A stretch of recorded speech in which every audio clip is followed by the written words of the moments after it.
नमस्कार. श्री अरविंदांचे अक्षर वाङ्मय या मालिकेत आपल्या सगळ्यांचं स्वागत आहे. आतापर्यंत आपण श्री अरविंदांचं वंदे मातरम, दिव्य जीवन आणि योग समन्वय हे तीन एक संक्षेपमध्ये आपण त्याची रूपरेखा पाहिलेली आहे. आणि माझा प्रयत्न असा आहे की त्याच्यातलं काय इम्पॉर्टंट पॉईंट्स आहेत ते मी थोडे तुमच्यासमोर मांडू, किंवा ते पुस्तक कसं घडून आलं त्याच्याबद्दल काही बोलू शकले तर ते सांगू. कारण कधीकधी ती उत्सुकता निर्मित होते की आपण श्री अरविंदांनी हे पुस्तक कसं लिहिलं, का लिहिलं. जसं आपण योग समन्वयाच्या संदर्भात पाहिलं होतं की त्यांनी हे सगळं कसं घडवून आणलं, कसं लिहिलं, कशा अनुभवावर त्याला आधारित त्यांनी ते सगळं लिहिलं. तर जेव्हा श्री अरविंदांनी आर्य हे सुरू केलं होतं 1914 साली ऑगस्टमध्ये पहिलं त्यांचं प्रकाशन झालं होतं, तर त्याच्यात त्यांनी का इतके वेगवेगळे सब्जेक्ट्स निवडले. एकदा विचार केला पाहिजे, त्यांनी नुसतं लाईफ डिवाईन लिहून तितकं पुरे झालं असतं, किंवा नुसतं सिंथेसिस ऑफ योगा लिहून पुरे झालं असतं. मग त्यांनी आणखीन पुस्तकं, आणखीन सिरीज का लिहिल्या. तर त्यांनी एका जागी ह्याचं स्पष्टीकरण दिलं होतं किंवा ह्याला एक्सप्लेन केलं होतं की सगळे लोकांचे माइंडसेट वेगळे असतात, प्रवृत्ती वेगळी असते, प्रकृती वेगळी असते, आवड निवड असते. सगळीच लोक फिलॉसॉफी वाचू शकतील, समजू शकतील, किंवा त्यांना एक आवड निर्माण होईलच त्याशी, अशातलं नाही आहे. ज्यांचं फिलॉसॉफी बॅकग्राऊंड नाही आहे, ज्यांना फारसं खूप असं तर्क वितर्क किंवा अशा गूढ आपल्या षडदर्शनांमध्ये पण इंटरेस्ट नाही आहे, तर त्यांना कदाचित दुसरं काही श्री अरविंदांचं लिटरेचर आवडेल. त्याच्यात त्यांनी तेच लिहिलेलं नाही आहे. अर्थात असं नाही आहे की जर का आपण एक पुस्तक वाचलं तर दुसरे पुस्तकं वाचायची गरज नाही आहे, पण एकूण जो त्यांचं दर्शन आहे, जे त्यांची उत्क्रांतीची जी त्यांची त्यांनी दर्शन त्याचे म्हणजे झाले आहेत त्यांना, की उत्क्रांती काय आहे आणि रूपांतरण काय आहे, रूपांतरण कसं होईल, ह्याची एक जरा थोडीशी परिकल्पना आपल्याला त्यांच्या सगळ्याच लिखाणांवरून मिळते.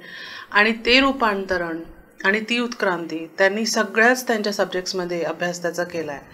जसं आपण दिव्य जीवनमध्ये पाहिलं तर त्यांनी त्याच्यामध्ये मनुष्याचा अभ्यास केला आहे. मनुष्य जीवन कसं असतं, कसं आहे, किंवा मनुष्य कसा जन्माला आला. आपण जे फिलॉसॉफी, षडदर्शन वगैरे अभ्यास करतो त्याच्यात हेच असतं की ह्या जगतचं निर्मिती कशी झाली, हे ब्रह्मांड कसं बनलं, या सगळ्या प्रश्नांची उत्तरं फिलॉसॉफी शोधत असते, दर्शनशास्त्र शोधत असतात, दार्शनिक शोधत असतात. तसंच श्री अरविंदांनी पण ते सब्जेक्ट त्याचं मांडलं. तसंच योग समन्वयामध्ये त्यांनी काय केलं, आपल्याला एखाद्या पथवर कसं पुढे व्हायचं, एखाद्या मार्गावर कसं पुढे व्हायचं, त्याच्यासाठी त्यांनी आपल्याला ते मार्ग प्रशस्त केलं, ते सांगितले, काही क्लॅरिफिकेशन्स दिले की आपण काय करू शकतो, कसं करू शकतो, करायचंच असलं तर कसं करू शकतो. ज्यांना अगदी असं आहे की मला वाचन नाही करायचं आहे, मला नुसतं योग साधना करायची आहे, मला एक मार्ग सांगत जा आणि मी तसं करत जाईन, त्याच्यासाठी पण बरेचदा योग समन्वय कामी येईल. आणि मग त्याच्यानंतर काही लोक आहेत जे समाजशास्त्री असतात, ज्यांना समाजाशी त्यांना जास्त प्रेम असतं, किंवा त्यांना समाजासाठी काही करायचं असतं, किंवा त्याची स्टडी करायची असते. तर त्यासाठी त्यांनी एक पुस्तक लिहिलं, त्याचं नाव आहे द ह्युमन सायकल, किंवा मानव चक्र, ज्याला आपण अनुवाद करतो. हे खूप मोठं पुस्तक नाही आहे. ह्याच्यात मला वाटतं नुसतं 24 निबंध लिहिले आहेत श्री अरविंदांनी, पण आणि हेही आर्यमध्ये सिरियलाइज झालं होतं. तर श्री अरविंदांचं परत लिखाणाचं एक विलक्षण तुम्ही हे बघाल की एकच व्यक्ती आहेत, त्यांची उत्क्रांती जी ते बघताय, जे अभ्यास करतायत, ते सगळे आपल्या मानव जीवनामध्ये म्हणा, योगमध्ये म्हणा, किंवा मानव चक्रमध्ये म्हणा, आपल्या समाजमध्ये म्हणा, समाजशास्त्रीमध्ये म्हणा, उत्क्रांती बघतायत ते सगळीकडे. पण तरीही त्यांची जी भाषा आहे ह्या सगळ्या सब्जेक्ट्समध्ये ती अगदी वेगवेगळी आहे. आपल्याला असं वाटेल की हे पुस्तक आणखीन कोणी लिहिलं आहे, इतकी वेगळी भाषा आहे त्यांची, इतकी त्याची स्टाईल पूर्ण बदलून जाते. जसं की दिव्य जीवनमध्ये त्यांनी खूप तार्किक असं लिहिलं आहे, अगदी लॉजिकल. सगळीकडे लॉजिक आहेच अर्थात, ते पूर्ण पुस्तक त्यांचं पूर्ण लिखाण आहे लॉजिकल. पण तरीही आपल्याला हे जाणवतं की तर्कशास्त्र जे असतं ते कसं अभ्यास केलं जातं. एकच व्यक्ती जर का तर्क करेल दोन वेगवेगळ्या दिशांकडनं, जसं की त्यांनी मायावादवर जे तर्क केले आहे, तर त्यांनी आदिशंकराचार्यांची पण भूमिका त्यांनी हे केली आहे, तिथे निभवली आहे. आणि त्यांनी स्वतःचंही सांगितलं आहे की मी ह्याच्याबद्दल काय विचार करतो, आणि तितक्याच प्रामाणिकपणे सांगितलं आहे. त्यामुळे आपल्याला वाटतच नाही की हे फिलॉसॉफी नाही लिहिली. जेव्हा की श्री अरविंद म्हणतात की मी फिलॉसॉफर कधीच नव्हतो, हे गोष्ट वेगळी आहे की माझ्या हातून ती घडली, त्याची एक वेगळी. म्हणजे ते म्हणतात की ते तर जसं मी पूर्णच सायलेन्स झालो होतो आणि ते माझ्या हातात उतरलं आहे. पण मी मुद्दाम बसून फिलॉसॉफी असं लिहिली नाही आहे, मी फिलॉसॉफी लिहिण्यामध्ये विश्वासही करत नाही. पण त्यांनी जे लिहिलं त्याला आपण मेटाफिजिक्स म्हणतो, एक उच्च स्तराचं दर्शन म्हणतो, आणि ते त्यांनी लिहिलं आहे. तसंच योग समन्वयामध्ये त्यांची भाषा अतिशय असं वाटेल की ते आपल्याशी बोलतायत, असं वाटेल की ते एखाद्या साधकाला ते हात धरून सांगतायत की हे बघ, हे असं होईल बरं, असं होईल बरं, असं करशील तर असं होईल, माझा अनुभव हा आहे, पण तू असं करशील तर असं होऊ शकेल, अशी त्यांची भाषा आहे. तसंच मानव चक्रमध्ये सुद्धा त्यांनी एका समाजशास्त्रीसारखं एक असं की त्यांच्या समोर सगळं प्रवाहित होत आहे, त्यांना पूर्ण कशी मानव समाज कसा पुढे आला, काय काय झालं हे त्यांना दिसतंय. जसं की एक चलचित्र त्यांच्यासमोर चालत असेल, एक सिनेमा त्यांच्यासमोर चालत असेल. म्हणजे हे पुस्तक वाचताना मला तरी असं वाटतं की ते आपण जर का डोळे बंद करून एखादा सिनेमा पूर्ण सुरुवातीपासून शेवटपर्यंत आपण लक्षात घेतला, तर मानवचक्र मला तरी असं वाटतं की त्यांनी समाजांचा, भारतीय समाज असो किंवा विश्वचे समाज असो, त्याची काय टेंडन्सीज होते, त्याचं काय हायलाईट पॉईंट्स होते, ते त्यांनी असं जसं की पूर्ण आपल्यासमोर मांडलं आहे की एक आपला धाराप्रवाह आपण बघू शकू की मानव समाज इथून सुरू झाला आणि त्याची दिशा ही आहे, ती इथे जातोय.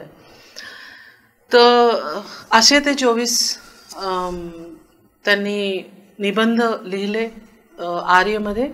आणि त्याच्यात त्यांनी पहिल्याच चॅप्टरमध्ये खूप सुंदर एक भूमिका, श्री अरविंदांची एक ही खासियत आहे की त्यांच्या पुस्तकांच्या पहिल्या चॅप्टरमध्ये किंवा कधी कधी पहिल्या पॅराग्राफमध्ये सुद्धा आपल्याला जवळजवळ ते काय बोलणार आहेत पूर्ण पुस्तकात त्याची समरी सापडते. आणि ते कधीही त्याच्यातनं हे नाही होत, भटकत नाही की आता आपण काहीतरी पहिल्या चॅप्टरमध्ये लिहिलं आणि शेवटलं चॅप्टर काहीतरी वेगळं निघालं, असं नसतं. ते पूर्ण सर्कल कम्प्लीट होतं. तसंच ह्युमन सायकलच्याही मानव चक्राच्या पहिल्या चॅप्टरमध्ये त्यांनी हे खूप सुंदरपैकी लिहून काढलं आहे की आपलं समाज आधी सुरुवातीपासनं, मानव समाज, मी मानव ह्याच्यासाठी म्हणते सारखं की नुसतं भारतीय नाही आहे, जरी त्यांनी उदाहरण जास्त करून भारतीय समाज पद्धती किंवा आपल्याकडनं एक्झाम्पल्स दिले आहेत, कारण की ते सगळे डॉक्युमेंटेड आहेत आणि आपल्याला अजूनही त्याच्यावर अभ्यास सुरू आहे, विश्वास आहे, म्हणून त्यांनी त्याच्यातनं कदाचित दिले असतील. तर त्यांनी हे सांगितलं पहिल्या चॅप्टरमध्ये की मनुष्य जीवन जे आहे ते वेगवेगळ्या स्टेजेसवरनं, सामाजिक जीवन वेगवेगळ्या स्टेजेसवरनं गेलं ना. आता हे आपण एखादा समाजशास्त्री जर का हे वाचेल, ते म्हणतील की हो आम्ही पण तर हे स्टडी करतो, आम्ही पण हे बघतो की एक ब्रॉन्झ एज होता, एक आयरन एज होता, एक गोल्डन एज, जसं जसं त्यांचं जे काही, आणि मग पॅलिओलिथिक एज होतं, हे एज होतं, त्यांचं तसे सगळे एजेसचे त्यांचे क्लासिफिकेशन्स असतात. चेतनेची उत्क्रांती कशी झाली हे श्री अरविंदांना पाहायला त्यांनी वेगवेगळ्या सब्जेक्ट्सची स्टडी केली. त्यांनी वेगवेगळ्या मानवीय कामांची स्टडी केली, जसं की पॉलिटिक्स असो, सोसायटी असो, फिलॉसॉफी असो. असं तर मानवचक्रमध्ये त्यांनी असं केलं की त्यांनी सांगितलं की वैदिक काळामध्ये आपल्याला जे काही आपलं वेद वाचून आपल्याला कळतं ते काय कळतं की आपल्यासाठी सगळं काही प्रतिकात्मक होतं. सूर्य आहे तो प्रतीक आहे, हवा आहे ती प्रतीक आहे, चंद्र आहे तो प्रतीक आहे, एखाद्या मोठ्या पॉवरचं प्रतीक होता, एखाद्या मोठ्या शक्तीचा प्रतीक होता, असं त्यांनी आपल्या मनुष्याने गृहीत धरलं होतं. आणि श्री अरविंद हे म्हणतात की नुसतं वैदिक म्हणून भारतात असं झालेलं नाही हां. तर ते म्हणे जर का तुम्ही दुसरे कल्चर्स बघा, ग्रीक कल्चर बघा किंवा असे जुने जे आज नाही एक्झिस्ट करत असे कल्चर्स बघाल, त्याचं काही वाचायला मिळेल, तर तुम्हाला जाणवेल की त्या काळामध्ये सगळ्याच गोष्टी लोक प्रतीक म्हणून घ्यायचे. सगळ्यांसाठी सूर्य एक प्रतीक होता, सगळ्यांसाठी चंद्र एक प्रतीक होता, जे काही बाहेर आपल्याला प्रकृतीत दिसतंय ते एक प्रतीक होतं. तर ते म्हणे की आपली एक अशीच टेंडन्सी होती की आपण सगळ्या गोष्टींना प्रतीक म्हणून बघायचो आणि काहीतरी वेगळं आहे, त्याच्या मागे एक शक्ती आहे असं म्हणून आपण त्याची पूजा करायचो. त्याचं आम्हाला हे सांगितलं गेलं होतं जेव्हा आम्ही अभ्यास करायचो हिस्ट्रीचा किंवा शाळेत वगैरे, असं की वैदिक काळामध्ये मनुष्याला जास्त माहिती नव्हतं, म्हणजे कॉमन ह्युमन बिईंग्सला जसं आपण म्हणतो. ऋषी मुनींची गोष्ट नाही करत आहे आपण, पण एक जनरली, कारण की त्यावेळेला आपलं समाज, आपले मनुष्य जीवन खूप साधारण, खूप अशा पातळीवर होतं जिथे की आपल्याला रोज आपलं उठायचं, जेवायचं, आंघोळ करायची, अन्न म्हणजे त्याचं व्यवस्था करायची, अन्न कुठून आणायचं, त्याची शेती करत असेल तर शेतकरी ते करत असतील. पण त्यांचं कसं एक भीती होती की जर का कुठेतरी पेट लागला, जर का त्यांच्या शेतीमध्ये पेट लागली किंवा त्यांच्या घराला अचानक आग लागली, तर त्यांना असं वाटायचं की हे काहीतरी प्रकोप झाला आहे, की त्यांना वाटायचं की हे काहीतरी ह्याच्यात जास्त शक्ती आहे. अर्थातच आपल्याला अजूनही माहिती आहे की पूर आला कुठे किंवा आग लागली कुठे, तर आपल्याला माहिती आहे की प्रकृती आपल्यापेक्षा जास्त पॉवरफुल असते, जास्त शक्तिशाली असते आणि म्हणून आपण काही त्याला समोरा देऊ शकत नाही, आपण त्यांना भांडू शकत नाही. तर एक वेगळी प्राकृतिक शक्ती तर आहेच, पण त्यांना त्या प्राकृतिक शक्तीच्या सोबत एक दैविक शक्ती त्या सगळ्या गोष्टींमध्ये होती. म्हणून त्यांना कदाचित असं वाटत असेल की ह्या सगळ्या गोष्टींना जे आपल्याला बाहेर दिसत आहेत, सूर्य असो, अग्नी असो, चंद्र असो, वायू असो, सगळ्यांना जर का आपण एक पूजा केली किंवा प्रणाम केला किंवा त्यांना सॅक्रिफाईस केलं, यज्ञ केलं, तर कदाचित ते आपल्यावर प्रकोप नाही करणार, कदाचित ते आपल्यावर रागवणार नाही, अशी कदाचित त्यांची मेंटॅलिटी असेल. आणि म्हणूनच जेव्हा वैदिक ऋषींनी हे लिहिले, वेद लिहिले, तर त्यांनी प्रतिकात्मक रूपाने लिहिले. एक थिअरी ही म्हटली जाऊ शकते. दुसरं हे की जसं हे मी जे पहिले सांगितलं, हे श्री अरविंदांनी हे आम्हाला शाळेत शिकवलं गेलं किंवा काही. श्री अरविंद म्हणतात की त्यावेळेला जी लोकांची मेंटॅलिटी होती ती अशीच होती की सगळ्या गोष्टी ज्या आहेत त्या दैविक आहे, म्हणूनच आपण त्यांना तसं बघतो, दैविक ह्याच्यात बघतो. म्हणून वैदिक ऋषींनी काय केलं की त्यांनी सगळ्या गोष्टी प्रतिकात्मक ठेवल्या. आता हेही श्री अरविंद आपल्याला सांगतात की त्यांनी प्रतिकात्मक का ठेवल्या, कारण तेही सोपेपणी सांगू शकले असते की गाय म्हणजे गाय आहे का घोडा म्हणजे घोडा आहे. जर का एखादं व्यक्ती वैदिक रीतीने यज्ञ करत असेल आणि त्यांनी म्हटलं की मला 100 गायी हव्या आहेत किंवा मला 200 घोडे हवे आहेत, तर श्री अरविंद म्हणायचे की हे पाश्चात्य जगतनी काय केलं, आपल्याला सांगून दिलं की आपण इतके ज्याला अनसिव्हिलाइज्ड म्हणतो किंवा बार्बॅरिक म्हणतो अशी लोक होतो की आपण घोडे आणि हत्ती आणि हे सगळं, गायी, हे सगळं मागायचो देवाकडनं. जेव्हा की त्या सगळ्यांचे प्रतीक होते. घोड्याचं एक प्रतीक होतं. घोडा काय होता तर अश्व पॉवर, अश्व शक्ती जी असते, आपण तशी शक्ती मागायचो.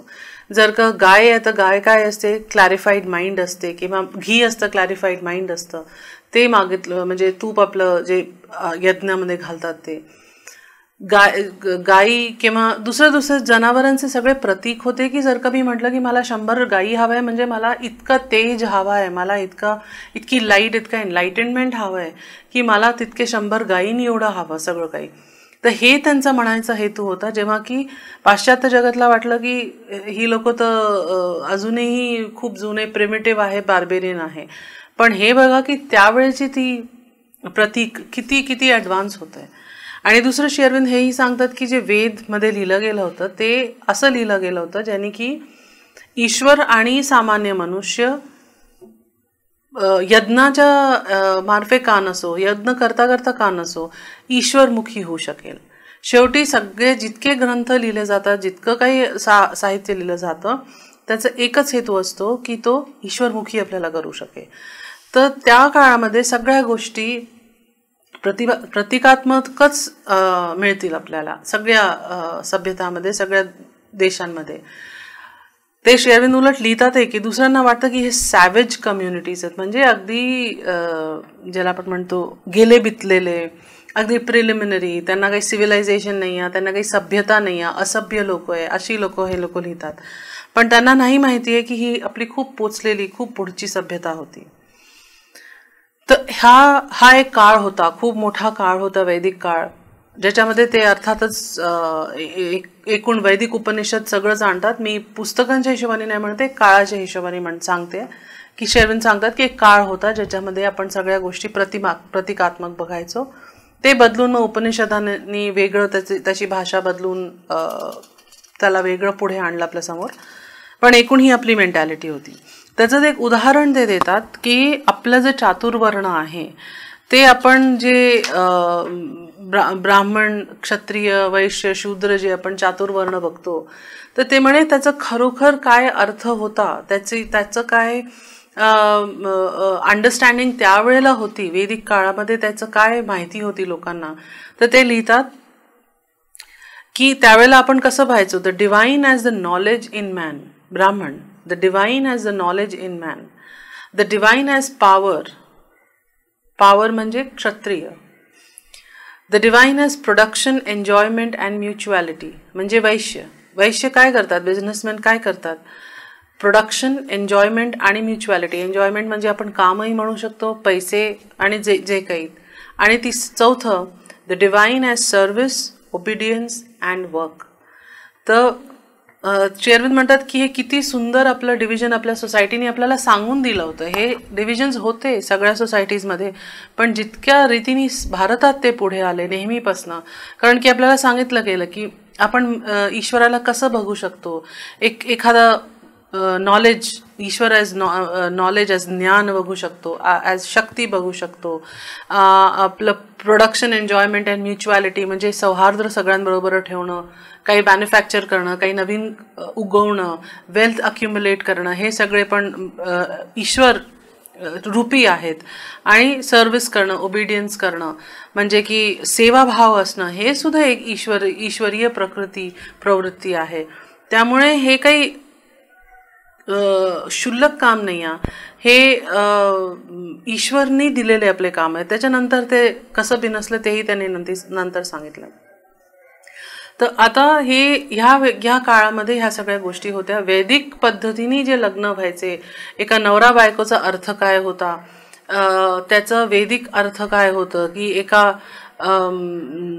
एका फेमिनिन म्हणजे एका बाई माणसाच्या शक्ती आणि एक पुरुष माणसाची शक्ती ती एक बरोबर येते, असं त्यांचं एक डायनेमिक आणि एक स्टॅटिक पॉवर म्हणा किंवा असे इंटरप्रिटेशन त्यांनी दिलं आहे की कसं त्या काळामध्ये सूर्य आणि पृथ्वीचं विवाह असं म्हणू शकतो. तर काय आहे ते त्यांनी थोडक्यात सांगितलं त्या चॅप्टरमध्ये. त्यानंतर ते सांगतात की काही अनेको वर्षानंतर काय झालं की सगळ्या गोष्टी असं वाटलं की त्या कोणाला म्हटलं की तुम्ही क्षत्रिय आहात, तर क्षत्रिय एक ज्याला म्हणतो एक प्रकार होऊन गेला. एक क्षत्रिय एक प्रकार, शूद्र एक प्रकार आणि वैश्य एक प्रकार. जसं आपण म्हणतो की हा व्यक्ती खूप चांगलं एक गेम खेळून घेतो, तर म्हणजे हा स्पोर्ट्समॅन आहे, म्हणजे तो प्रकार आहे, एक प्रकार म्हटलं पाहिजे. अर्थात आज आपण इतके प्रकार केले वेगवेगळे, पण त्या काळामध्ये शेरविन म्हणतात की आपल्याला एक प्रवृत्ती अशी झाली होती की आपण दर गोष्टी प्रकारच्या रूपात बघायचो. की हा व्यक्ती खूप अभ्यासू आहे ना म्हणून हा ब्राह्मण आहे, हा व्यक्ती खूप म्हणजे ब्राह्मण प्रवृत्तीचा आहे म्हणून त्याला आपण प्रकार म्हणायचो. तर या प्रकारामध्ये आपल्या सोसायटीचं विभाजन झालं.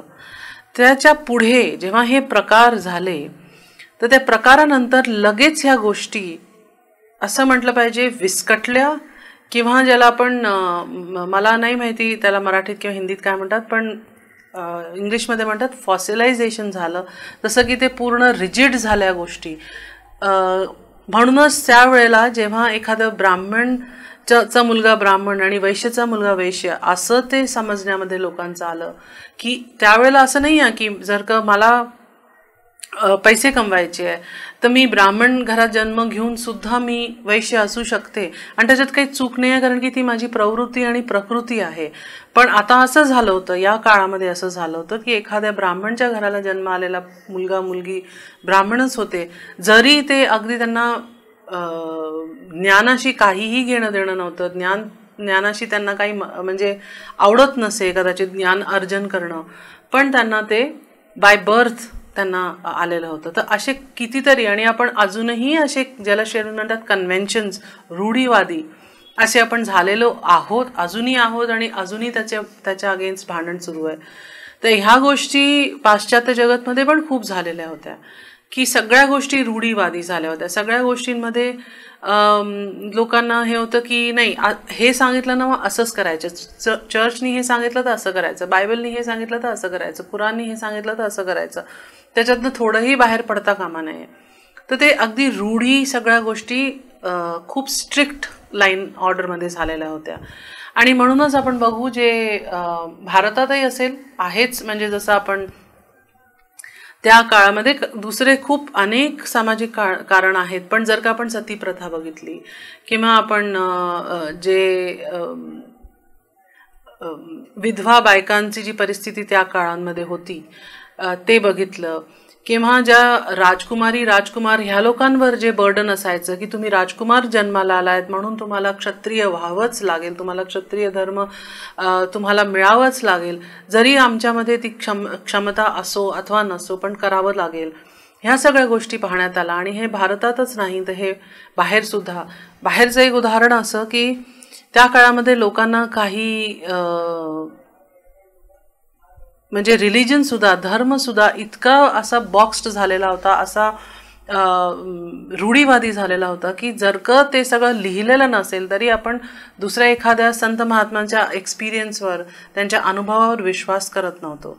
त्याचं जसं जोन ऑफ आर्क जी होती, तिला विजन्स व्हायचे, तिला ऐकू यायचं, तिला एक दिव्य वाणी यायची की तू असं कर असं कर असं कर. आणि श्री अरविंद माताजींनी पण हे सांगितलं की हो, तिला खरंच ते दिव्य वाणी यायची किंवा तिला दिसायचे.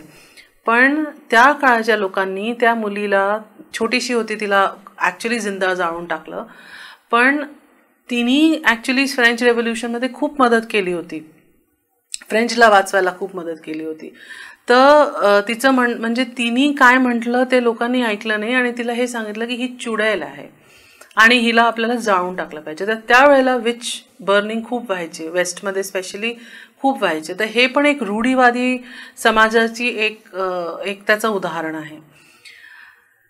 खूप जास्त रूढीवाद झाल्यानंतर मी त्याचे सोशल कारण, पॉलिटिकल कारण, भारतामध्ये आक्रांत आले आणि म्हणून असं झालं वगैरे, मी त्याच्यात जात नाही त्या डिटेलमध्ये.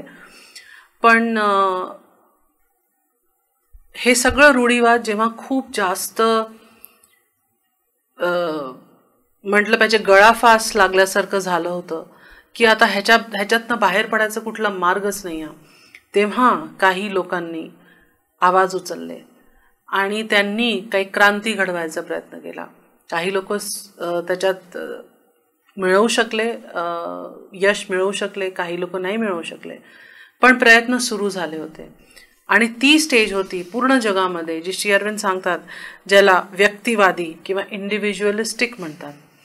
आणि त्यावेळेला आपण बघू पाश्चात्य जगातमध्ये स्पेशली जसं की डार्विननी जेव्हा सांगितलं की उत्क्रांती होते, त्यावेळेला लोक अगदी हलून गेले होते, पाश्चात्य जगतची लोक. कारण भारतात तरीही आपल्या दर्शनांमध्ये आपल्याला उत्क्रांतीबद्दल सांगितलं गेलं होतं, पण पाश्चात्य जगामध्ये एवढंच सांगितलं होतं की तुम्हाला जे पैदा केलं गेलंय ते जीससनी पैदा केलंय किंवा ईश्वराने गॉडनी पैदा केलंय आणि तुम्ही एक पापी आहात, तुम्ही या जमिनीवर आलेले आहात आणि तुम्हाला असं एक जादूसारखं एका ईश्वराने पैदा केलेलं आहे. तर उत्क्रांतीचा प्रश्नच येत नाही. पण जसंच डार्विनने सांगितलं की उत्क्रांती आहे, ह्याचा अर्थ काय की आपल्या आधी पण काही होतं, आपल्या नंतर पण काही असू शकेल कदाचित. आणि दुसरं हे की मग ईश्वर कुठे आहे, ईश्वरचा रोल काय आहे. त्यावेळेला खूप सायंटिफिक डिस्कवरीज पण झाले, मेडिकल डिस्कवरीज पण झाले, सायकोलॉजिकल पण झाले. जे त्या काळाचे जे सायकोअनालिसिस आणि सायकॉलॉजीचे जे प्रोफेसर्स आणि सायकॉलॉजिस्ट होते, त्यांनी असे काही गोष्टी काढून समोर आणल्या व्यक्तिविशेषच्या की लोकांना अगदी ते भांबावले होते की स्पेशली जे लोक खूप रिलिजियस आणि रिच्युअलिस्टिक होते की असं कसं असू शकतं, असं कसं होऊ शकतं, नाही आमचे ईश्वर सर्वोपरी आहे, मनुष्य जो आहे तो पापी आहे म्हणून त्याला जन्मभर पृथ्वीवर राहून नुसतं त्याला आपले पाप धुवायचे किंवा भारतात सुद्धा जेव्हा आपल्याला हे सांगितलं गेलं की नाही एखादी विधवा आहे तर तिला असंच राहायचं आहे, मग जेव्हा लोकांनी विधवा रिमॅरेजचं किंवा सतीप्रथा बंद करायचं किंवा मुलींना अभ्यास करायला द्यायचा, अशा सगळ्या काही गोष्टी सुरू केल्या तर लोकांना खूप त्या गोष्टीचे त्रास होऊ लागले. कारण की जे आपले शास्त्र होते, ज्यांनी ॲक्च्युली आपल्याला खूप फ्रीडम शिकवलं होतं, ते शास्त्र सगळे इतके रूढीवादी पद्धतीने आपण त्यांना वापरत होतो की एक हे झालं होतं की बायकांनी घराच्या बाहेर पडायचं नाही, बायकांनी काम करायचं नाही, आणि आपण सारखं सारखं मनुस्मृतीला कोट करायचो. पण असे दुसरे वेगवेगळे खूप शास्त्र आहे आणि उदाहरण आपल्या भारतात च्या हिस्ट्रीमध्ये आहे, आध्यात्मिक हिस्ट्रीमध्ये आणि सामाजिक हिस्ट्रीमध्ये, जिथे की आपल्याला बायकांचं खूप कॉन्ट्रीब्युशन दिसतं. तर जसं राणी लक्ष्मीबाईचंच उदाहरण घ्या, तिला कितीतरी भांडावं लागलं समाजाशी, कारण की ती एक बाई असून एक योद्धा होती, तर तिला त्याच्या अगेन्स्ट भांडावं लागलं. अहिल्याबाई होलकर म्हणा, तिला सुद्धा एक समाज तिला कसं बघत असेल त्या गोष्टीवरनं तिला पुष्कळ भांडावं लागलं. तर हे सगळं हे रूढीवाद तोडायला म्हणून सायन्स, सायकॉलॉजी, टेक्नॉलॉजी, रिझन हे पुढे आलं. तोपर्यंत आपण रिझन आपल्याला प्रश्न करायचा नाही असं सांगितलं होतं. हे सांगितलंय शास्त्रांमध्ये, हे करायचं, प्रश्न करायचं नाही. पण जेव्हा ही व्यक्तिवादी स्वतंत्रता किंवा स्वतंत्र एखादं आपलं मत मांडायची जी वेळ, जो काळ आला, त्यावेळेला प्रत्येक व्यक्ती मग हळूहळू आपलं आपलं मत मांडू लागलं. आपली स्वतंत्रता तो दाखवू लागला की नाही, मला नाही वाटत असं, हे सायन्सनी असं सांगितलंय, सायन्सनी रिझन करून सांगितलंय. जसं एखाद्या कुठेतरी आग लागली, अचानक जसं म्हटलं की शेतांमध्ये आग लागली, होऊ शकतं त्यावेळेला टेम्परेचर्स इतके जास्त असतील त्यावेळेला अशा क्षेत्रामध्ये, ज्यामुळे की आपोआप त्या जागेमध्ये आग लागत असेल, किंवा काही ना काही ते दोन सुकलेल्या घास असे एकमेकांना रब करून किंवा ते एकमेकांना हे करून आढळून त्याला आग लागत असेल, इतक्या गरमीमध्ये सगळं होत असेल. पण ते आपण काय विचार नाही, ते तर प्रकोप आहे म्हणून तिथे असं होतंय, म्हणून तिथे तसं होतंय, हे सगळ्या गोष्टी आपल्याला घाबरवून म्हणजे एका वेळेवर धर्म जो होता तो नुसतं आपल्याला घाबरायचं काम करायचा. पण मग रिझन आलं, मग सायन्स आलं, त्यांनी आपल्याला सांगितलं नाही, ह्याच्या मागे घाबरायचं काहीच नाही, हे सायन्स आहे. तुमचं ते घास अगदी सुकलेली आहे, त्याच्यामध्ये आग लागूच शकते, कारण की टेम्परेचर्स इतके जास्त होऊन गेलेत बाहेर. मग आपल्याला जाणवलं की हो, अरे असं होऊ शकतं, ह्याच्यात काही चूक नाही आहे. तसंच असे वेगवेगळ्या गोष्टींना सायन्स आपल्याला रिझन्स देत गेला, आणि म्हणून आपलं थोडंसं डोकं जे आहे ते उघडलं. तर जे लोक, आणि अजूनही आपण या स्टेजमध्ये, आज समाज अशा स्टेजमध्ये आहे जिथे की आपण आपलं व्यक्तिमत्व आपण एक्सप्रेस करतो. हे माझं व्यक्तिमत्व आहे, हे माझं मत आहे, मला असं करायचं, तुम्हाला काय करायचं तुम्ही करा, मला असं करायचं, मला ही पॉलिटिकल पार्टी आवडते, मला हा रंग आवडतो, मला ही शाळा आवडते, किंवा ही आयडिओलॉजी आवडते, हे दर्शन आवडतं. तर ही जी इंडिव्हिज्युअलिटी आपल्याला मिळाली आहे, ही जे व्यक्तिवादी स्टेजमध्ये आपण आहोत, हे फार महत्त्वाचं आहे. कारण श्री अरविंद म्हणतात की ह्या वेळेला पूर्णपणे आपलं जे रिझन आहे, आपल्याला जे तर्कबुद्धी आहे, ती बेस्ट त्याच्या ह्याच्यामध्ये आहे, आणि आपण दर गोष्टीला रिझन करून, जितकं होऊ शकतं तितकं रिझन करून आपण सांभाळायचा प्रयत्न करतो. तर आजची आपली जी स्थिती आहे आपल्या समाजाची पूर्ण जगामध्ये, ती हीच स्थिती आहे जिथे की तर्कबुद्धी, जिथे की व्यक्तिवादी पण आपल्याला जास्त सूट करतं. पण श्री अरविंद इथे थांबत नाही. ते म्हणतात की हे बघा, आपण कुठून वैदिकपासून तर त्या प्राकारिकपासून तर रूढीवादपासून, रूढीवादी अजूनही आहे, असं नाही आहे की या गोष्टी अजून आहे पूर्णपणे संपलाय, पण आपण पुढे निघून आलोय. देर आर ऑप्शन्स, असं आपण जसं म्हणतो. तर त्या व्यक्तिवादी स्वतंत्रतामध्ये पण आता काय झालंय, हे श्री अरविंदांनी खूप डिटेलमध्ये सगळं सांगितलंय, हे सगळं पुस्तकांमध्ये, जे मी आत्ता नुसतं पहिला चॅप्टर त्यांनी शब्द दिले, शब्दावली दिली आहे, हे जे प्रतिकात्मक, प्राकारिक आणि रूढीवादी वगैरे, ह्याचं सगळं एक्सप्लेनेशन त्यांनी पुस्तकामध्ये दिलेलं आहे. तर ते म्हणतात की हे जे एज ऑफ रिझन आलेलं आहे, हे गरजेचं आहे, पण आता हेही आपल्याला पुढे पार पाडायचं आहे, ह्यालाही सोडून पुढे निघायचं आहे. आणि ते कसं निघतोय, आपण कसं हळूहळू बघतोय बघा. कितीतरी गुरु महाराज, बाबाजी, स्वामीजी आपल्याला आसपास दिसतात, कितीतरी. ती किती खूप आध्यात्मिक स्टेज आहेत समाजाची असं नाही आहे, पण आपण सगळे एक अध्यात्ममुखी झालेलो आहे, एक ओढ झाली आपल्यामध्ये अध्यात्माची. तर शेरविंद म्हणतात की ही जी ओढ आहे ह्याला ते म्हणतात की आत्मनिष्ठ आपण झालोय, कुठे ना कुठे अंतर्मुखी झालोय, कुठे ना कुठे अंतर्मुखी व्हायची ओढ आहे नाही झालो तरी.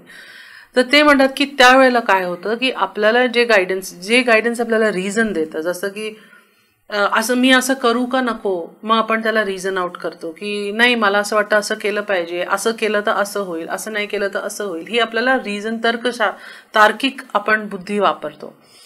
पण जर का आपण थोडे आणखीन आत्मनिष्ठ झालो, आपण अंतर्मुखी झालो, तर त्याच्यात शेरविंद म्हणतात की आपल्याला आपल्या आतून ती आवाज येईल, आपल्या आतून आपल्याला जाणवेल की नक्की काय करायचं आहे. आणि ह्याच्यासाठी आपण जे आतून स्वतः तर ऐकू शकत नाही, इतके सक्षम आपण लगेच होत नाही, म्हणून एखादं गुरु, एखादा बाबाजी किंवा स्वामीजी कोणाजवळ जाऊन आपण ते गायडन्स मागतो की मला असं वाटतंय काय केलं पाहिजे, नाही केलं पाहिजे. मग एक सरेंडर भाव येतो. तर त्या आत्मनिष्ठ वेळेत आपण हळूहळू शिरतोय. त्याच्यातही त्यांनी सांगितलंय की आत्मनिष्ठ असून पण आपण एक इगोइस्टिकली आत्मनिष्ठ पण असू शकतो. ते म्हणाले की मी जसं म्हणते तसं, हे सेल्फिशनेस पण येऊ शकते आपल्यामध्ये, जी आलेली आहे अर्थातच, पण त्याचं ते डिफरन्सिएशन सांगतात की एक ट्रू सब्जेक्टिव्हिझम आणि फॉल्स सब्जेक्टिव्हिझम ते असं सांगतात. आत्मनिष्ठ म्हणजे सब्जेक्टिव्हिझम, त्याचा शब्द मी ऑनलाईन शोधलाय, काय त्याचं खरं ट्रान्सलेशन मला नाही माहिती, पण श्री अरविंदांनी त्याला सब्जेक्टिव्ह म्हणून वापरलंय. तर त्याच्यामध्ये म्हणतात की एक ट्रू सब्जेक्टिव्हिझम आहे जिथे आपली आत्मा स्वतः आपल्याला सांगते, किंवा आपल्या जे काही कॉन्शियन्स ज्याला म्हणून आपल्याला ते सांगतं की हे केलं पाहिजे किंवा हे नाही केलं पाहिजे. तिथे तर्क होऊन आपण पुढे गेलेलो असतो, तार्किक बुद्धीहून पुढे गेलेलो असतो. पण जी फॉल्स सब्जेक्टिव्हिझम आहे तिथे ते काय सांगतात की आपल्याला इगो सांगतं, बघ मी सांगते ना असं करायचं, मी सांगते म्हणून असं करायचं, मी बॉस आहे म्हणून असं करायचं. तर हे जे आहे हे फॉल्स सब्जेक्टिव्हिझम ते सांगतात. असो, तर शेरविंद म्हणतात की ही सगळी एक स्टेज आहे, हे सगळं होत आहे आणि होईल, पण ह्याच्याहूनही आपण पुढे निघणार आहोत, ह्याच्या पुढे बरंच काही आहे असं ते सांगतात. तर ह्याच्या पुढे काय आहे, तर आपण हे बघितलं की आपण त्या प्रतिकात्मक काळांमधून प्रकारात्मक काळामध्ये आलो, आणि मग तिकडनं रूढीवादी काळात आलो, आणि मग तिकडनं व्यक्तिवादी काळात आलो, जिथे आज आपण आहोत जास्त करून. त्याच्या पुढे आपण आत्मनिष्ठ किंवा अंतर्मुखी एका सब्जेक्टिव्ह एजमध्ये आपण हळूहळू निघतोय, येतोय. हे सगळं आपल्याला कुठे घेऊन जाणार आहे? हे सगळं आपल्याला जर का आपण खरोखर सब्जेक्टिव्ह झालो, जर का आपण खरोखर आत्मनिष्ठ झालो, तर आपल्याला असं समाज निर्मित करता येईल जे आत्मावर बेस्ड असेल, जे इतकी सारी लोक जर का अंतर्मुखी असतील. जसं एक थोडंसं लक्षात घ्या थोडक्यात, जर का की आपण एका सत्संगमध्ये बसलोय जिथे सगळ्यांची फक्त एकच निष्ठा आहे की माझे हे गुरु आहेत आणि मला ह्यांना ऐकायचं आहे, किंवा ह्यांची वाणी ऐकायची, किंवा ह्यांचं प्रवचन हे काय सांगतात हे ऐकून मला आपल्या आयुष्यात त्याचं निर्वहन करायचं आहे. एक निष्ठ आमची ही वाली अशी इच्छा आणि गुरुनी सांगितलेलं काय ते आहे असं मिळवायचं आहे. त्यावेळेला त्या जागेची जी व्हायब्रेशन, स्पंदनं, त्या जागेचं एक ॲटमॉस्फिअर आणि चेतना कशी असेल आहे, किती सुंदर एकनिष्ठ, आत्मनिष्ठ, अंतर्मुखी, ऊर्ध्वगामी एक अशी आपली अभिप्सा असेल आहे. तर असं श्री अरविंद म्हणतात की पुढे जाऊन हळूहळू आपलं समाज तशा ह्याच्यात वाढत आहे, आणि ते तेव्हाच होऊ शकेल जेव्हा आपण सगळे आपली आपली आत्मा शोधू, आपण सगळे अंतर्मुखी होऊ, आपण सगळे ऊर्ध्व चेतनाकडे बघू आणि त्याच्यासाठी काम करू. तेव्हा आपल्याला हळूहळू जाणवेल की आपण एका अशा समाजाकडे पुढे वाढतोय जे समाज आध्यात्मिक असेल. तर ते स्पिरिच्युअल एज म्हणतात, it is the coming of the spiritual age. ते आलंच पाहिजे ह्याच्यासाठी की आता आपण तार्किक शक्ती आपल्याला जे काही देऊ शकत होती त्यांनी भरपूर देऊन झालंय. आणि जर का आपण खरंच शांतपणे निवांतपणे बसून हे विचार केला की आपल्याला तर्क करून सगळ्या प्रश्नांची उत्तरं मिळतात का? कदाचित नाही.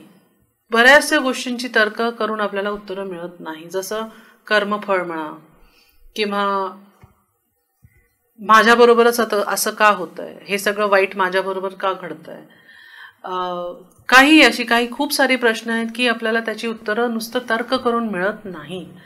तर श्री अरविंद म्हणतात की एका वेळेला तार्किक बुद्धीच्या लोकांना किंवा तर्कला सुद्धा हे कळतं की ह्याच्या पुढे मी उत्तरं देऊ शकत नाही, मी ह्याच्या पुढे सोल्युशन्स देऊ शकत नाही, म्हणून ह्याच्या पुढे जाणं गरजेचं आहे. ह्याच्या पुढच्या ज्या फॅकल्टीज आहेत, जसं की इंट्युशन आहे, इंट्युशनला काय अनुवाद मला नाही माहिती, पण आपल्याला अचानक एक आयडिया असं सुचतो की आपल्याला हे असं करायला हवं.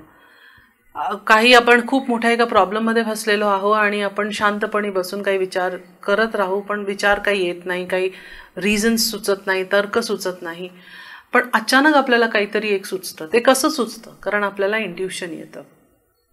तसंच एखादी इन्स्पिरेशन येते. एखादा व्यक्ती जेव्हा गातो किंवा पेंटिंग करतो किंवा आर्ट लिहितो, आर्ट बनवतो, त्याला काय होतं? तो अगदी एकांत चित्त होऊन पूर्ण तो काम करत असतो आणि तो त्या जे काही तो बनवतोय, एक फूल बनवतोय किंवा पहाड बनवतोय किंवा एक व्यक्ती बनवतोय, त्या व्यक्तीवर मेडिटेट करत असतो, कॉन्सन्ट्रेट करत असतो आणि मग ती हळूहळू व्यक्ती स्वतःच त्याला उलगडायला लागते, ते वृक्ष त्याला उलगडायला लागतं. आणि तो जो बनवतो ते नुसतं एखाद्या झाडाचं प्रतिलिपी अशी नसते, एखाद्या वृक्षाची प्रतिलिपी नसते, तर ते काहीतरी वेगळं निघून येऊ शकतं जर का ते इन्स्पायर्ड असेल तर. जर का ती सरस्वती त्यांच्या गाताना त्यांच्या घशामध्ये किंवा पेंट करताना त्यांच्या हातामध्ये आली असेल तर नक्कीच काहीतरी नवीन, विलक्षण, सुंदर आणि परमनंट असं निघून येईल.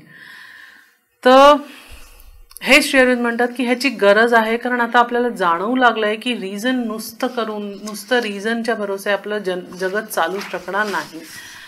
आणि ह्या गोष्टी मोठ्या मोठ्या सायंटिस्ट लोकांनी पण मान्य केली होती की आम्ही आविष्कार केले, आम्ही कितीही नवीन नवीन फॉर्म्युले काढले, तरी आम्हाला माहिती आहे एक अशी मोठी शक्ती आहे जी हे सगळं पालथं घालू शकते किंवा हे सगळं पुढे नेऊ शकते, किंवा त्या मोठ्या शक्तीने मला हे इंट्युशन दिलेलं आहे.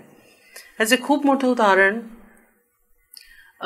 जे आत्ता एक मॅथमॅटिशियन जे होते रामानुज जे होते इथे साऊथमध्ये, खूप इंटरेस्टिंग आहे त्यांचं की त्यांना एक देवीचे दर्शन व्हायचे, त्यांना एक इंट्युशन्स यायचे, ती देवी त्यांना आशीर्वाद द्यायची, इंट्युशन द्यायची, आणि ते एवढे सारे फॉर्म्युले त्यांनी मंदिराच्या जमिनीवर बसून किंवा कागदांमध्ये, छोट्या छोट्या कागदांमध्ये कसे त्यांनी लिहून काढले. आणि लोक तेव्हा समजलेच नाही, कारण की त्यावेळेला बघा रिझनिंग खूप जास्त लोकांना हवं होतं, नवीन नवीन रिझन आलं होतं, पण हे त्याच्या पुढे गेलेले होते, हे ऑलरेडी सब्जेक्टिव्ह यांचं प्रवृत्ती झालेली होती. तर जेव्हा ह्यांनी लोकांना सांगितलं की हे बघा मी हे फॉर्म्युले लिहिलेलं, ते म्हणे तू हे प्रूव्ह करून दाखव, एक स्टेप लिहून. रिझनमध्ये काय होतं, एक स्टेप असतं, एक लॉजिकल तार्किक स्टेप असतं. तर ते म्हणे तुम्ही ह्याला स्टेप वाईज मला हे प्रूव्ह करून दाखवा की तुम्ही हे जो फॉर्म्युला आणलाय किंवा हे फॉर्म्युला वापरून हे निघतंय, तर तुम्ही हे प्रूव्ह करून दाखवा. ते म्हणे मी प्रूव्ह नाही करू शकत, कारण हे मला मिळालेलं आहे, हे इंट्युशननी मिळालेलं आहे, मला हे इन्स्पिरेशनने मिळालेलं आहे, मी काही हे तार्किक बुद्धीने लिहिलेलं नाही आहे. पण त्या काळामध्ये लोकांना ते जाणवलंच नाही की हे काय सांगतायत नक्की. त्यांना वाटायचं हा काहीतरी आपलं खूळ घेऊन आलाय डोक्यामध्ये. पण मग नंतर आता ते सायंटिस्ट, आता ते लोक त्यांचे फॉर्म्युले उलगडतायत, त्यांचे समजायचा प्रयत्न करतायत, आणि ती इंट्युशन स्वतः त्यांना ते मार्ग प्रशस्त करते की हे बघा हे स्टेप्स आहे. पण त्यावेळेला ते स्टेप्स त्यांना नाही सापडले स्वतःला, आणि सापडायची गरज नव्हती, कारण त्यांना उत्तरं मिळून गेली होती त्या गोष्टींची. तर म्हणायचा अर्थ हा की एक नवीन फॅकल्टी आहे जी लोकांनी वापरली आहे किंवा जी लोकांना मिळाली आहे, पण आपण ती कधी वापर त्याचा केला नाही आणि त्याला आपण पुढे आणलं नाही. आज आपण जे सांगतो की मुलांना वैदिक मॅथमॅटिक्स शिकवलं जातं, ते नुसतं तार्किक म्हणून नाही, ते आहे सिस्टमॅटिक खूप, पण ते इंट्युटिव्हली बनवलेलं एक गणित आहे. कसं आपण मल्टिप्लिकेशन्स करायचे किंवा 2:4, 4:5 जे काही आपण त्याच्यामध्ये मल्टिप्लिकेशन्स करतो, 2 आणि 2दा 10ला मल्टिप्लाय करायचं का 2000 वेळेला मल्टिप्लाय करायचं, त्याचं उत्तर कसं शोधायचं, किंवा त्याला डिवाइड करायचं, त्याचं उत्तर कसं शोधायचं, तर हे इंट्युटिव्हली आपल्या वैदिक मॅथमॅटिशियन्सला मिळालेलं होतं. जसं लोक आश्चर्य करतात की जुन्या काळामध्ये कसं आपल्या वेदशास्त्रांमध्ये लिहिलेलं गेलंय की ते 2 सितारेवरती आहे, त्यांच्यामधलं डिस्टन्स किती आहे. तर हे श्री अरविंदांनी दुसऱ्या जागी लिहिलं आहे की त्या काळामध्ये लोक इंट्युशनसाठी इतके ओपन होते की त्यांना इथे पृथ्वीवर बसल्या बसल्या त्यांना ती सिद्धी मिळून जायची की 2 सिताऱ्यांमधलं त्यांना डिस्टन्स कळायचा. अर्थात त्यावेळेला काहीच लोकांना हे गोष्ट प्राप्त होती, ज्यांनी खूप साधना केली असेल किंवा जे स्पेशल असतील त्यांना ह्या गोष्टी प्राप्त होत्या. आता श्री अरविंद म्हणतात की सगळ्यांना ते मिळायला हवं. जसं रिझन सगळ्यांना मिळालंय, 2, 4, 5 लोकांचं ची प्रॉपर्टी नाही आहे, रिझन सगळ्यांना मिळालेलं आहे. जवळजवळ आपण एक आपल्या घरी काम करणारी बाई सुद्धा येईल, ती सुद्धा म्हणेल की नाही ताई तुम्ही असं नका करू, असं करा, असं माझं मत आहे, असं माझं रिझन आहे, असं माझं व्यक्तिमत्व आहे.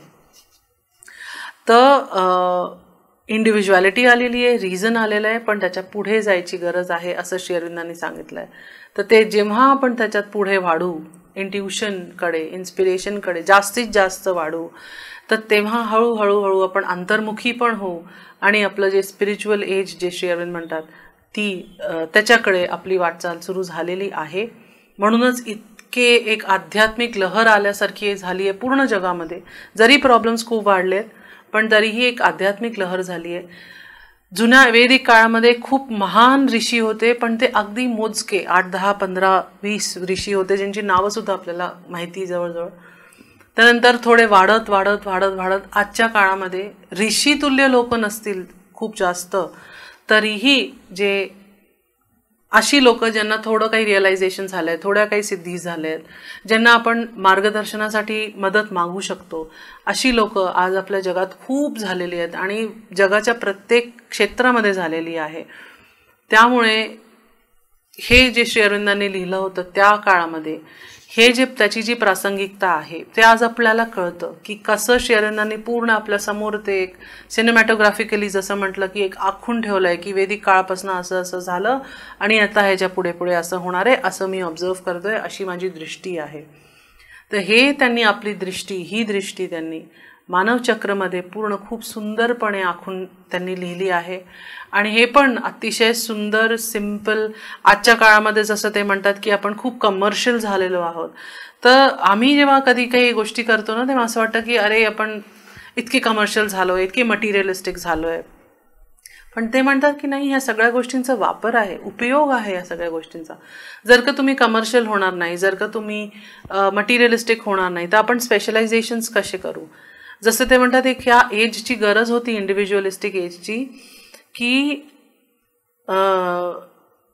आपल्याला आज एक डाव्या डोळ्याचं डॉक्टर आणि उजव्या डोळ्याचं डॉक्टर केव्हा आपले, जसं मला एक कोणी माहिती आहे ज्यांचं जे नुसतं चेहऱ्याचे खालच्या भागाचे डॉक्टर आहे, चेहऱ्याचे वरचा भाग त्यांचा नाही आहे काम, जर का त्यांना सर्जरी करायची असेल तर इतकं मायन्यूट स्पेशलायझेशन आपलं झालेलं आहे, जीन टेक्नॉलॉजीमध्ये झालेलं आहे.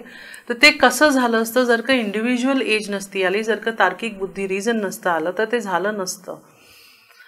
आणि ते सगळं कमर्शियल पण, म्हणजे आपल्याला समृद्धी काय असते आपल्याला माहिती आहे, वेल्थ कसं जनरेट करायची आपल्याला माहिती आहे, शेअर मार्केट्स म्हणा, काही म्हणा, लँड म्हणा, हे सगळं आपल्याला गरजेचं होतं आणि मग ह्याच्या पार आपल्याला जायचं आहे. तर ते त्यांनी मानवचक्रमध्ये खूप व्यवस्थित सगळं सांगितलेलं आहे. आजचं काळात काय होत आहे, सर्वात जास्त तो पोर्शन त्यांनी लिहिलेला आहे की आज काय होत आहे, आपली प्रवृत्ती कशी आहे, देशांची प्रवृत्ती कशी आहे आणि आपण कसं ह्याच्याहून पुढे जाणार आहोत. तर हेही पुस्तक अतिशय सुंदर आहे. कधी वेळ मिळाला, कधी तुम्हाला इच्छा झाली तर हे वाचा. आपल्याला आजच्या समाजात काय होतंय ते कळेल, का होतंय ते कळेल, व्हायलन्स का होतंय, पैशाच्या मागे लोक का भागतायत, धावतायत, असं ते कळेल. आणि खूप आपल्याला त्यांनी एक आशा मिळते, मार्गदर्शन मिळतं आणि त्याच्यासोबत काम करायला पुढे आपल्याला एक प्रोत्साहन पण मिळतं. तर हे श्री अरविंदांचं मानवचक्र असं आहे. मी जवळजवळ ह्याची पूर्ण रूपरेखा पुस्तकाची तुमच्यासमोर मांडलेली आहे. मला आवडेल जर का कोणी मानवचक्र हे ऐकल्यानंतर मानवचक्र वाचायची तुम्हाला इच्छा होईल, श्री अरविंदांचं पुस्तक, तर आमचं काम झालं असं आम्ही समजू. धन्यवाद.